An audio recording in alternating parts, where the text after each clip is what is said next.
নির্বাচন দিয়ে যদি শুরু করি, ফেব্রুয়ারিতে নির্বাচনের জন্য প্রস্তুতি আমরা দেখছি। নির্বাচন কমিশন প্রস্তুতি নিচ্ছে এবং সরকারের পক্ষ থেকেও অন্তর্বর্তীকালীন সরকারের পক্ষ থেকে বলা হয়েছে ফেব্রুয়ারিতে নির্বাচন হবে। ব্যাপারটি স্পষ্ট। কিন্তু যাদের কারণে এই নির্বাচন, তাদের দিক থেকে আমরা যদি চিন্তা করি তাহলে বিএনপির বাইরে গণঅভ্যুত্থানের মূল শক্তিগুলোর কথা যদি বলি, সেক্ষেত্রে আমরা দেখছি এনসিপি এই নির্বাচনকে প্রত্যাখ্যান করার ঘোষণা দিয়েছে এবং জামাত এখনো পর্যন্ত পিআর এর দাবির কথাই বলছে। আমরা এই আলোচনাগুলো যখন করি তখন আমরা শুনে থাকি যে এগুলোই শুধুমাত্র আম আসন ভাগাভাগির বা নেগোসিয়েশন এর টুল হিসেবে সামনে আসছে। আসলেই কি নেগোসিয়েশন এর টুল কিনা? কারণ এনসিপি থেকে একটি কথা বলা হয়েছে যে আসন দিয়ে তাদেরকে কেনা যাবে না। তো এই কথাটি ঘোষণা দেওয়ার পরে তারা আসলে যখন সমঝোতা হয় বা সমঝোতার দিকে যদি যায়, সেহেতু তাদের রাজনৈতিক জায়গায় তাদের আসলে মুনাফা কি থাকে, সে জায়গায় তো তারা অনেক ক্ষতিগ্রস্ত হয়ে যাবে ইমেজের দিক থেকে। সেই বিষয়টাও আছে। আমি আসলে একটু বুঝতে চাইছি আপনার কাছ থেকে। আপনি কি দেখছেন আসলে নির্বাচন কি হবে কিনা? নির্বাচন তো হবেই। আপনাদের সবাইকে ধন্যবাদ, দর্শকদেরকেও ধন্যবাদ এবং শুভেচ্ছা।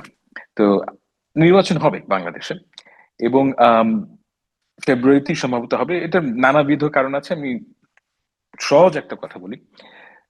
আমাদের ইউনূস সাহেব, উনি তার যে লেগেসি, এটা আমার কাছে মনে হয় না যে উনি ধ্বংস করতে আহ, মানে রাজি হবেন। উনি যেটা চান যে একটা প্রপার এক্সিট, অনারেবল এক্সিট, এবং ওনার বয়সে এটাই স্বাভাবিক বিষয়। এবং আমার কাছে মনে হচ্ছে যে ওনার উপদেষ্টাদের মধ্যে অনেকে এটার প্রতি কমিটেড। তো নির্বাচন ফেব্রুয়ারি মাসেই হবে। এখন এখানে প্রশ্ন হচ্ছে যে বিএনপি ছাড়া জামায়াত ইসলামী এবং এনসিপি, এই তিনজনকে এটার মধ্যে রাজি আছে কিনা। বিএনপি তো হুম, অবশ্যই চাইছে যে নির্বাচনের জন্য। এখন প্রশ্ন হচ্ছে এনসিপি কি নির্বাচনে পার্টিসিপেট করবে। আমার ব্যক্তিগত অনুমান হচ্ছে যে অ্যাটলিস্ট এনসিপির ভিতরের লিডারশিপ যারা, তারা মনে করেন যে নির্বাচনে না যাওয়াটা তাদের জন্য লাভজনক। এবং না যাওয়ার জন্য তারা বিভিন্ন সময় বিভিন্ন আহ, ধরনের, আমার কাছে মনে হয় যে আহ, কারণ সৃষ্টি করবে যে এই কারণে আমি নির্বাচনে যাবো না, এই কারণে যাবো না। এটা তাদের একটা স্ট্র্যাটেজি বলতে পারেন। এবং এটা যে খুব একটা কাজে দেবে বলে আমার মনে হয় না। আমি ব্যক্তিগতভাবে মনে করি এনসিপি যদি নির্বাচনে না যায়, তাদেরকে বাংলাদেশের মানুষের কাছে যেই মেসেজটা যাবে সেটা হচ্ছে কি, they are not serious about politics. এবং ওইটা তাদের জন্য লাভজনক হবে না যদি তারা নির্বাচনে না যায়।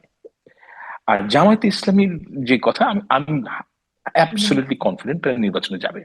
তারা তারা অনেক কথা বলে, কিন্তু ব্যাপারটা হচ্ছে যে জামায়াত হুম। ইসলামী যখনই সুযোগ পাবে, বাংলাদেশে এবার প্রথম তারা আহ, বিরোধী দলে যাওয়ার সুযোগটা পাচ্ছে। আই এম কোয়াইট কনফিডেন্ট যে জামায়াত ইসলামী যে এই সমস্ত লম্বা লম্বা কথা বলে, এগুলো লম্বা লম্বা কথাই, নির্বাচনে তারা হুম, হুম। ঠিকই যাবে।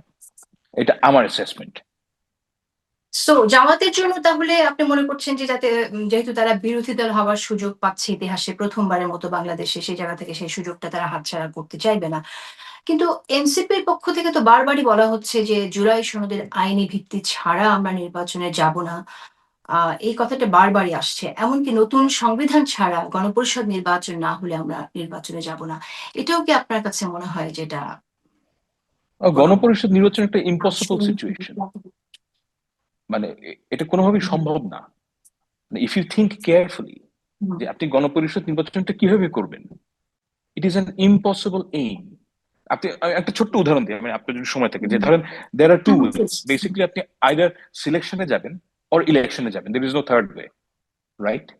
আপনি যদি ইলেকশনে যান, যেই গণপরিষদটা হবে, সেখানে কোনো হুম, গ্যারান্টি নাই। আমাকে জাহেদ ভাই বলেছে, ফুয়াদ ভাই বলেছে, দুজনই বলেছে যে তারা যদি বেসিক্যালি এই এই দুজনই আমার কাছে মনে হয় যে গণপরিষদে যাওয়ার মতন মানুষ, কিন্তু তারা যদি ইলেকশনে যান, তারা হিরো আলমের হুম, সাথে ইলেকশনে হারবেন।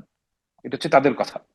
And the second part, let's say যে আপনি হুম, এভাবে গেলেন না, আপনি আপনি সরাসরি সিলেকশনে যাবেন। সিলেকশনে গেলে ইটস অ্যাবসলিউট মেস। আপনি কিভাবে সিলেকশন, কারা ওখানে পাঠাবে? এই জাতির মানুষ একটা শিল্পকলার ডিজি ঠিক করতে গেলে জাতি দুই ভাগ হয়ে যায়।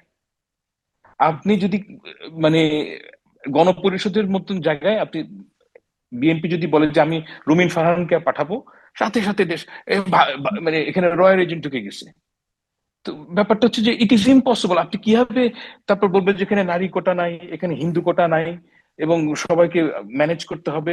এখন আপনি সংবিধান বিশেষজ্ঞ 50 জন মেয়ে কয়জন পাবেন? মানে this would be a complete nightmare. There are hmm, hmm, practical reasons যে কারণে বিএনপি এবং অনেক মানুষ গণপরিষদ বিতর্ক চায় না। তো হুম। আমার কাছে মনে হয় যে গণপরিষদ যে বিতর্কটা হচ্ছে, it is absolutely pointless practice, it's আনঅ্যাচিভেবল।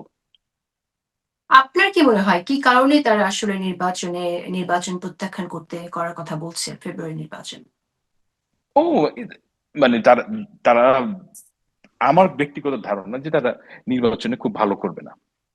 এটা আমার কাছে, এটা আমার অনুমান। আমি I am not sure about them, তাদের সাথে আমি সবসময় তার কথা হয় না, কিন্তু আমার ব্যক্তিগত হুম। অনুমান যে তারা যে নির্বাচনে খুব ভালো করবে না সেজন্য।